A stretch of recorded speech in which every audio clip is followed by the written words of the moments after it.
Very good job with his communication throughout this process. He was dealing with a large number of teams, and as Steve mentioned, the landscape changed throughout the negotiation. And I thought we were well informed. Scott did a good job of talking to both of us throughout the process, and ultimately we're certainly thrilled with where it ended up. Steve was quoted in the ESPN saying on Saturday night he was not optimistic you were going to play. Was that where your mind was at as well? I didn't know. I didn't know. I would have put it under 50% for sure. I knew there were a number of clubs, multiple clubs, still bidding at very high levels, including us. And I think throughout our conversations with Juan, he was very much in information gathering mode. And so he wasn't really expressing his opinion about what he liked or what he didn't like. He was very much listening. And he's a good listener, and sometimes it can be tough to tell exactly what he's thinking.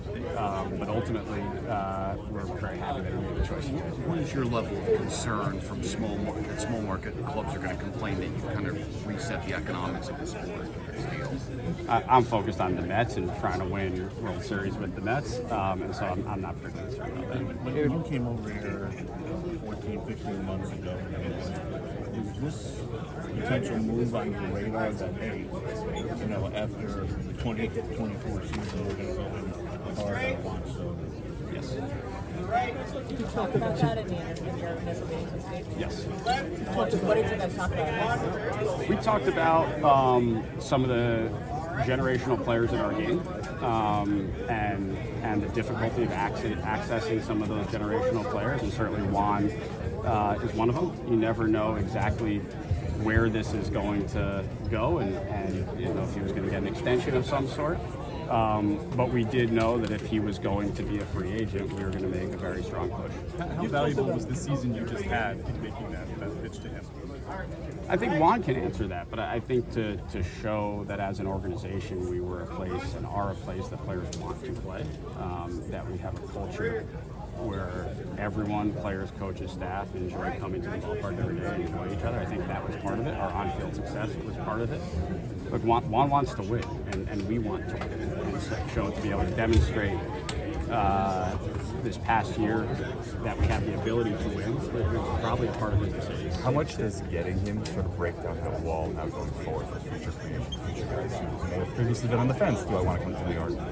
I'll be honest, I never felt that with any of the conversations I've had here. I think we have a reputation as an organization, especially now going into this offseason, where people want to come here. We have agents reaching out to us, expressing interest on behalf of their clients. So this will just add to that, but that has not been a problem. What do you feel you demonstrated during that presentation that made Juan so confident that you guys would be in the future, that dynasty that you talked about? I think we talked a lot about both our approach to roster building and the young talent that we have coming in, and our ability to continuously supplement our major league team with ownership resources, while also investing heavily in our minor league system. And Juan's been around enough organizations, and he's certainly been around the league enough that he's got a pretty good feel of what leads to sustainable competitiveness. And I think he felt like our vision aligned with his. What do you feel evaluate Juan as a fielder right now? I think he is probably about a league average right fielder, and we think he has the ability to get better. And that's something that we actually talked to Juan about during our meetings with him. And he is very motivated to continue to improve his defense. He got better this past year. We think we can take another step forward. How do you guys project that part of his game evolving over the course of 5, 10, 15 years? Well, we're talking about a 26-year-old player.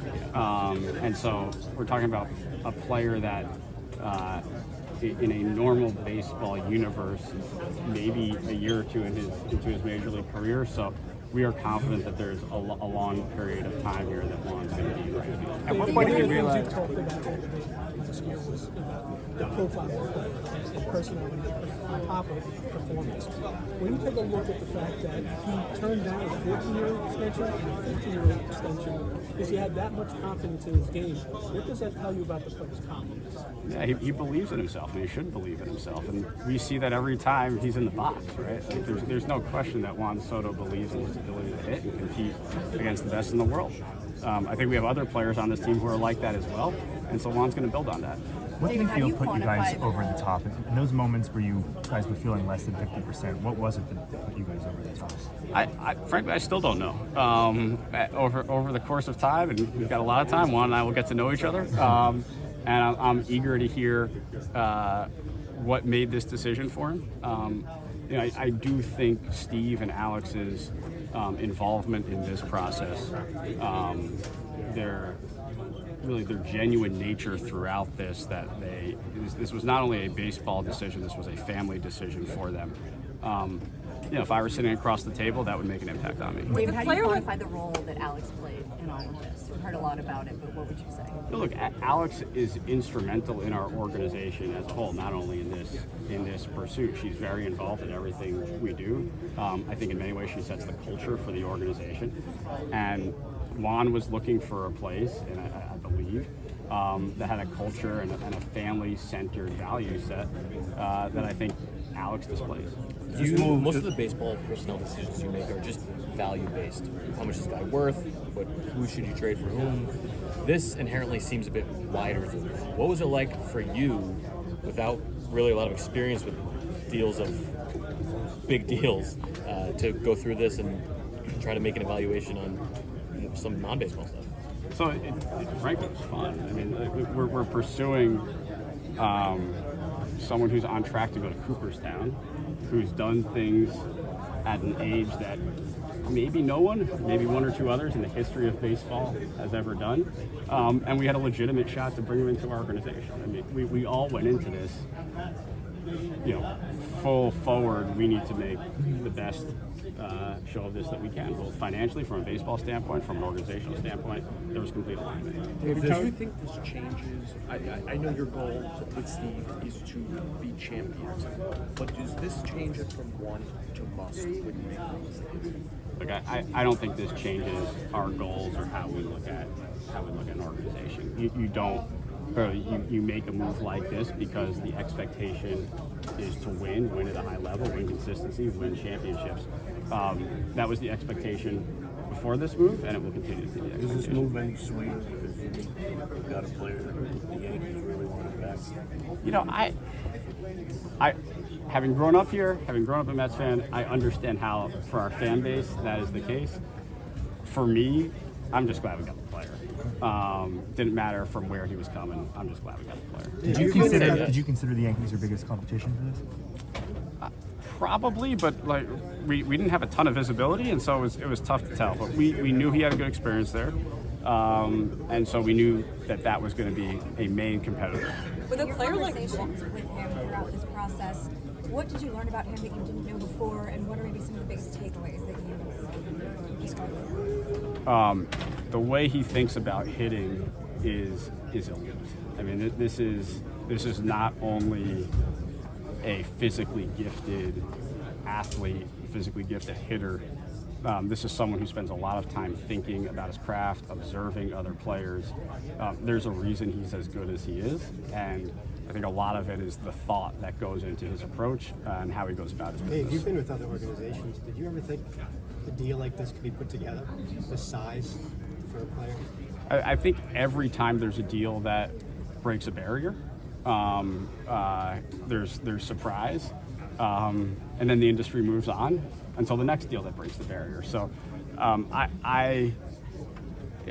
I've learned not to put limits on any deal or where things go in this industry. And when you have a player of Juan's talent, no, it didn't necessarily surprise me. What does it say about it that you guys have the resources to do this kind of a deal? Yeah, it speaks to our commitment of our ownership group. There were only a handful of owners in baseball who were committed to doing this, and we're very fortunate to have one of them. Now that we can ask you a little more directly, how, if at all, does this affect the potential pursuit of Pete Alonso?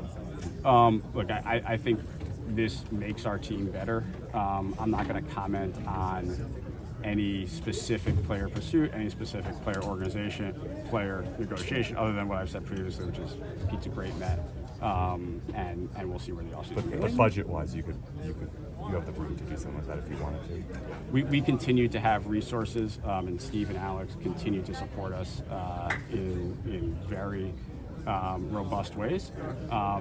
where we spend those resources remains to be seen, and how far we go remains to be seen.